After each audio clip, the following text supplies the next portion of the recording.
Welcome back to the Dell FMC campus here at Adobe Max 2017. I am Paul Magra. I'm your host here from Future Media Concepts. You can check all these awesome sessions out. Again, if you're not here to do it hands-on, come on in. You can check it out at Future Media Concepts YouTube channel.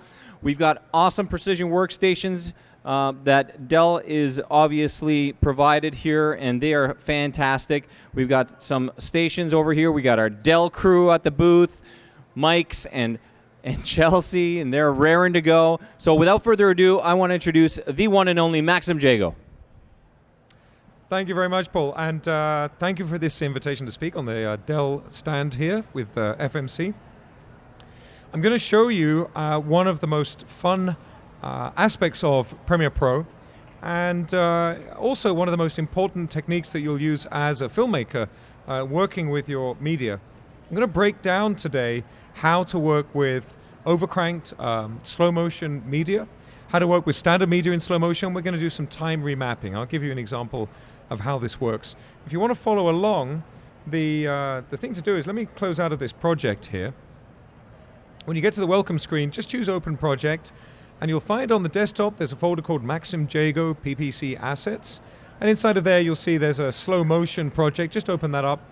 If Premiere Pro asks you to save a new version, just agree, and you'll be good to go. So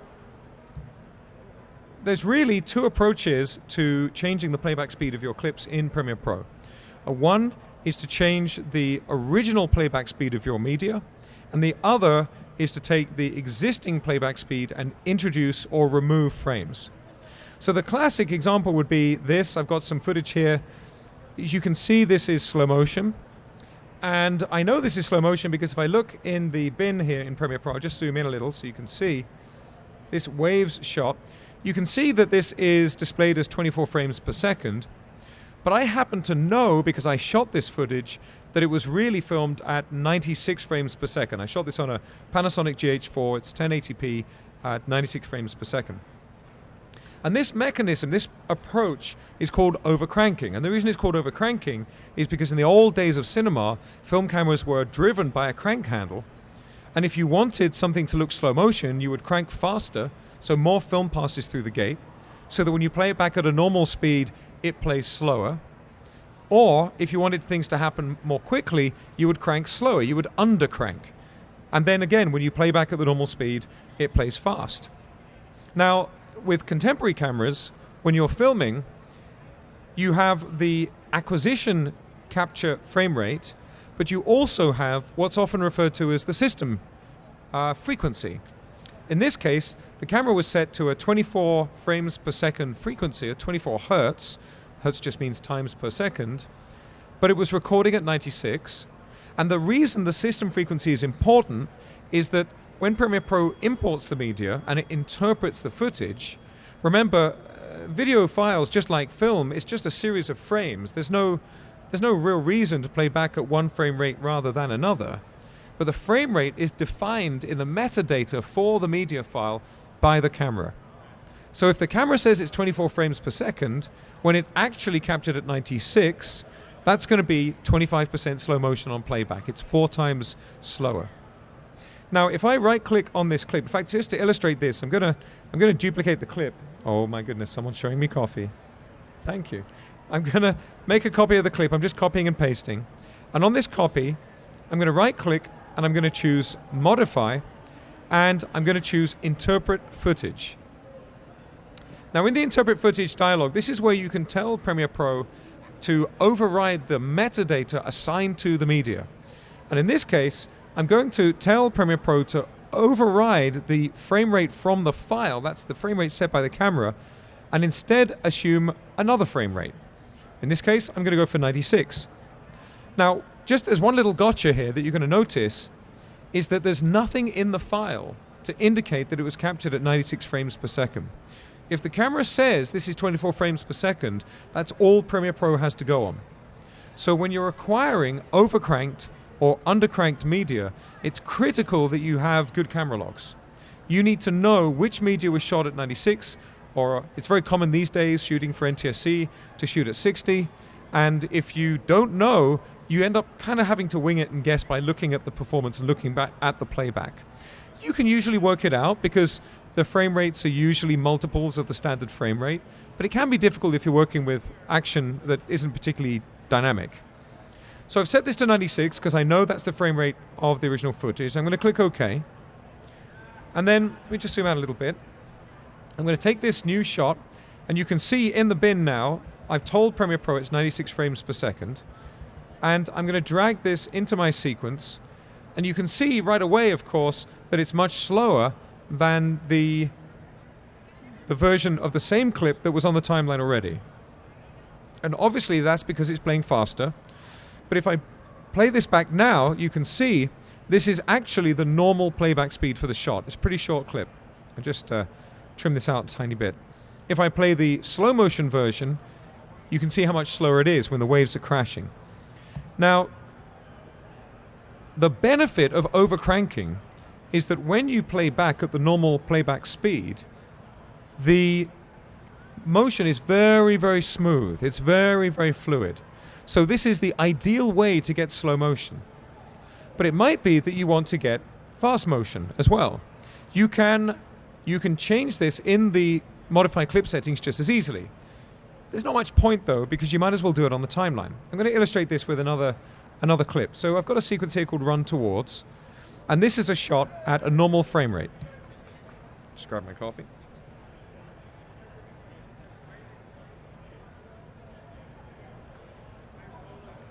So you can see in this action, this was shot at 24, it's playing back at 24, and we've got someone running towards the camera. But I might decide that I want this to run a little bit faster. Now I can have that set in the properties for the clip in the bin, or in the timeline, if you right click, you've got this option to choose speed duration. And the keyboard shortcut for this is Command R or Control R, which is for retime. And this brings up the clip speed duration dialog. And in this dialog, I can change the way the sequence clip instance is interpreted. Not the original clip in the bin, but the version in the sequence. And there's some pretty obvious options here, like do I want to reverse the playback speed? Do I want to maintain the audio pitch if I change the playback speed? And if I've got multiple clips in my sequence, I can decide whether the adjustment I make is going to lead to a ripple trim. That's where things move out of the way or they close to fill the gap. Take a seat. We're talking about slow motion. So the key things to understand about this dialogue in order to follow along is this little chain icon on the right. This icon indicates where the changes to the speed or duration setting will update each other. So if I set this to 50% and tab away, you can see my duration changes. If I set this back to 100%, again, it changes. If I disconnect the chain icon, this is going to mean that the duration of the clip won't change, but I can change the playback speed within it. Why would you do that? Well, let's imagine that I've got a beautiful shot of the sea, as I have here, and I want it to play for 5 seconds, but I want it to play in slow motion for 5 seconds. If I drop the speed by 50%, my 5-second clip will now be 10 seconds. But I don't want 10 seconds of it. I want 5 seconds playing in slow motion. So that's why you would disconnect these two options. For our purposes, it doesn't matter all that much. I'm going to actually increase this by about 50%. I'm going to put this in 150%, and I'm going to click OK. And let's have a look at the result. So this is our shot of her running towards the camera. It looks a little bit cartoonish, looks a little bit ridiculous. So I'm going to go back in, I'm going to press Control R, Command R. Let's set this up to maybe 114 or maybe 114%. Okay. Now let's try. And now it just looks a little bit more urgent. So we still have fairly natural physics as she's running and she's moving. It looks fairly okay, but it looks more urgent. So we've got the same action, the same content, the same narrative content, but it's a little bit faster. You're going to find as you work with media that you speed up and slow down, that you can probably get away with about 10 or 15% up or down before it really is noticeable that there's an issue. And you'll find that different kinds of media will work better than others. So I can speed things up, but I'm just going to undo this. In fact, I'm going to go back into the retiming settings and set this back to 100%. And let's say I want to slow this down. Now this media was shot at 24 frames per second, and I'm playing at 24 frames per second, so I'm getting 100% natural speed. But if I slow this down, and I'm going to go in here, I'm going to put this at, say, 50%, I now get slower playback, and as I play this, you can see the movement is quite stop-start. Let me just go full screen here so you can see. You can probably make out it doesn't look very natural. And the reason for this is that by default, Premiere Pro's slow motion controls are designed to maximize real-time performance and not necessarily quality.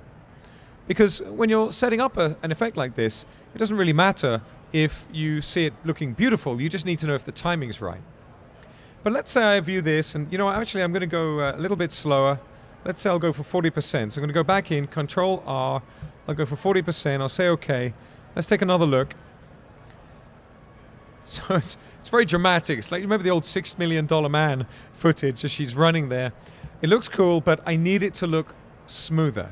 So again, I'm going to go back into this dialogue, and you'll notice that at the bottom of the dialogue, we have this option, Time Interpolation. And what Time Interpolation allows me to set is the way that the effect is rendered. And in the order they appear in this menu, they are better quality and more work to render and playback. So if I choose frame blending and click OK, and I'll zoom out again, this is the frame blending version. I'll just go full screen again, pressing Control and the accent grav key here to get it. You can see now it does look better. It's still a little bit stop-start, but if you look at her hair, the way it's moving, there's a lot more fluidity to it with this mode. And now this is harder for your system to play back, but it's a pretty good balance between quality and render time. But if I come back out of this mode, I'm going to go back in. I'm going to go Control R again to go back into this retiming dialog, and I'm going to change the time interpolation to optical flow. Now I'm going to click OK.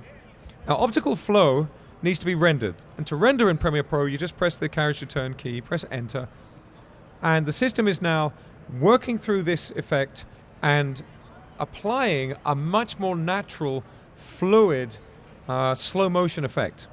What it's doing is introducing new frames that are a construct from the frames that existed already. And the result is a much higher quality slow motion. Now, while this renders, because I want you to see the whole thing, basically these are our options for fast and slow motion on the timeline in Premiere Pro. But there is another approach that a lot of people never discover, and that's to use the full-blown time remapping. So at the moment, I'm rendering out a flat adjustment to my entire clip. And if I wanted this adjustment to change over time, to get faster and slower, if I was going to work in this way, probably the best I could do is chop up the clip, set different speeds for each clip, and then put something like a cross dissolve in, or you could maybe even go for a fluid morph transition. You might find that, the morph cut effect in Premiere Pro, you might find that will work. But it's definitely going to look like an effect. So let's take a look at this now. This is with the fluid motion, the optical flow rendering. And just take a look at her hair as this plays. In fact, I'm just going to go, yeah, there we go. I've got the full quality here. And just watch her hair, watch as she moves. See how smooth this is, how fluid it is. On this TV, actually, on this TV going through our video splitter, it's not so great. You should see it on here. It is absolutely, you should be able to see it on your own, the Dell laptops that you've got there, you should be able to see it. This is absolutely smooth and fluid slow motion. You'll notice that once the renderings happen, we've got a green line along the top of the timeline, and now the real-time playback performance will be in place. So, if you want to get great quality slow motion in Premiere Pro, either overcrank on the camera and know that the playback speed is going to be set by the camera anyway, or use the retiming option, that's Control R, Command R, and turn on the optical flow rendering of the effect. But what if you want it to change over time? Well, I'm going to go back into the retiming options here, and in fact, I'm going to right-click, and I'm going to choose Remove Attributes. I'm going to remove any effects that are applied on here and click OK, and we're back to, let me go back in, let me go back in. I'm going to set this to 100%. Or in fact, just to be on the safe side, I'm going to make a whole new sequence. I'm going to get this run towards shot. I'm going to drag it onto the new item menu. And now I've got a completely fresh instance of the clip. What I really want to do in this clip is, as we get to about here, as she reaches the ladder, I'd like this to go slow motion. And to do this, I'm going to use a feature that very few people find in Premiere Pro. So I'm just resizing the track header here on the timeline. And in the settings for the timeline panel, I'm going to make sure that Show Video Keyframes is enabled. This is the wrench icon, the spanner icon, if you're from Britain like me, that gives you access to additional settings for the timeline. It's this little icon right here. Now, my video clip has a white rubber band, which by default is controlling my opacity for my clip. But I want to use that rubber band for something else. Now, if I right-click on the FX badge icon on the clip here on the timeline, I get a menu. And this menu gives me access to every single keyframeable setting for the video clip. This used to be a little more accessible. You could click anywhere on the clip and it would give you access to these controls, but people were finding that they could click on it too easily and they were always accidentally bringing up the menu. So now if you want to bring up this menu, you have to right click on the little tiny FX badge and you've got access to all of the settings. Now I mentioned that by default, the option is opacity. That makes a lot of sense because most of the time you're going to want to keyframe the opacity to make clips visible or invisible. Also, though, you can see we've got all of the standard fixed effects, the intrinsic effects, for motion. So we've got position, scale, there's a uniform scale control, rotation, and so on. The truth is, in my experience, nobody ever really uses these keyframes on the timeline to animate the clip. You always end up using the effect controls panel, which is what it's there for. But you'll notice also we've got a time remapping option. And I'm going to choose this option, and I'm going to choose speed. Now, this rubber band doesn't represent opacity, it represents the playback speed. And if I just have the clip selected as I do now, and I go up to my effect controls panel, just here at the top left of the screen, and I'll just scroll down a little bit, you can see a lot of people just skip over this option. It's always there in the effect controls panel, time remapping. And if I expand and expand again, I get a fader, a slider control. Let me just zoom out. You can see I've got control over here on the right, and I can specify a new speed on the timeline. So let's do that. Here's a simple example. I'm just going to drag the line down. And as I drag, you see I'm getting a percentage. So let's go for 70%. And now, as I play back, we're getting 70% speed time remapping.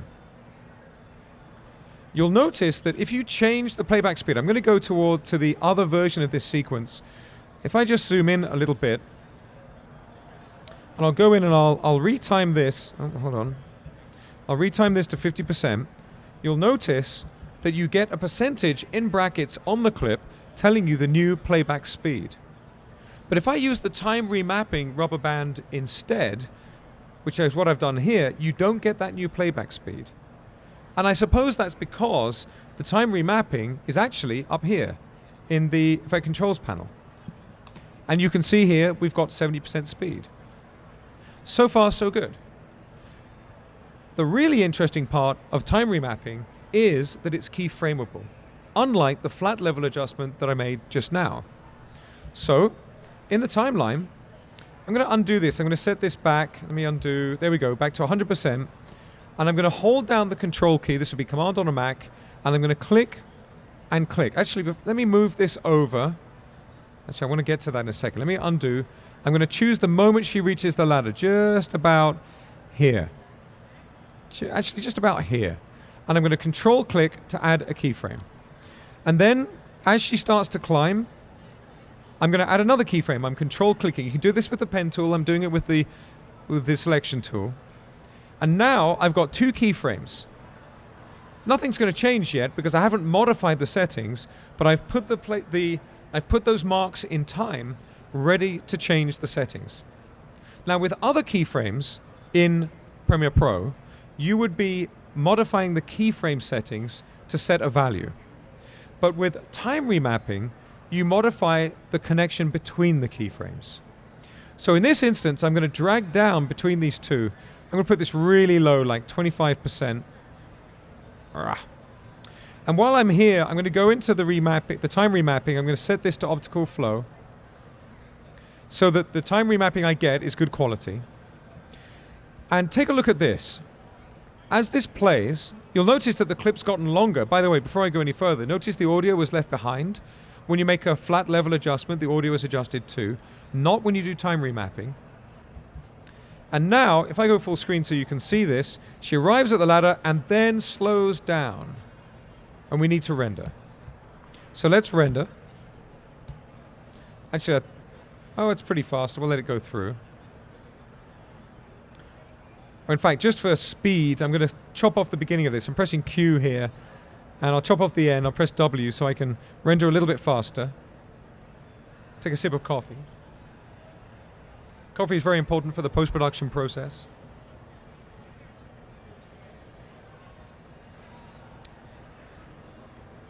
And let's just see how this comes out. And we're pretty much done. So now we see we get this sudden drop, and look at the quality of that now it's rendered. It's beautiful. It's beautiful on my screen. So now, but you'll notice that what's happening is, if I just zoom in so you can see, let me come back a little bit. As we arrive at the slow motion, the playback speed jumps from fast to slow. You see that? Can you see in the corner of my screen? Fast, fast, fast, and slow. I'll just come back so you can see this. She's running, and it cuts to the slow motion, and then it cuts to the fast motion when it gets to the next keyframe. And there it is. So if I want this to have a smooth transition, ramping time remapping, what I need to do is use a unique property for these particular keyframes. You'll notice that if you select a keyframe, just a time remapping keyframe, it's actually in two halves. So if I want to, I can drag these two halves apart, and now I have a ramp. In fact, it's a Bezier handle controlled ramp. Let's do the same for this one. And I'm now modifying that playback speed with acceleration and deceleration to the change. So let's render this again just so we can get that nice smooth playback. You don't have to use optical flow, and I would not set up the effect with optical flow. I would set up the effect with the real-time version, but I want you to see just how good this can be.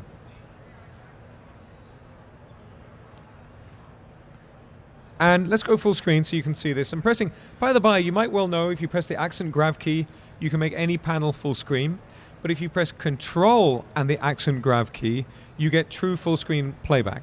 And there's an option with the Mercury playback engine in the user preferences to specify any screen for full screen playback as well. But I'm happy with this for now. So I press play, and there's the deceleration into slow motion. It's the same slow motion as before, and there it is speeding up. Let's go a little bit faster. I'll do one more version of this. Now my keyframes are set up. I can modify this. Let's take this right down to 10%. Again, I'm going to render. And now we've got a much slower period in the middle, but we're going to, but we've still got that nice smooth adjustment over time. Now you don't have to have that smooth ramp. It might be that you want to have that strong staccato effect.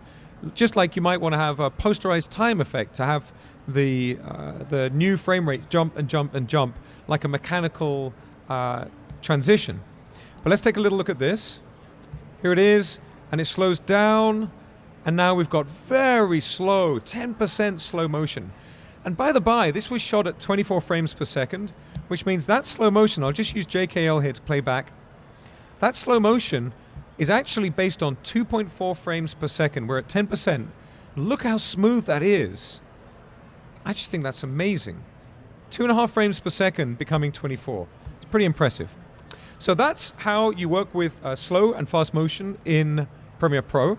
And all that remains is for me to say thank you very much for coming along to the Dell booth here at Adobe Max 2017. And thanks to FMC, and have a great afternoon.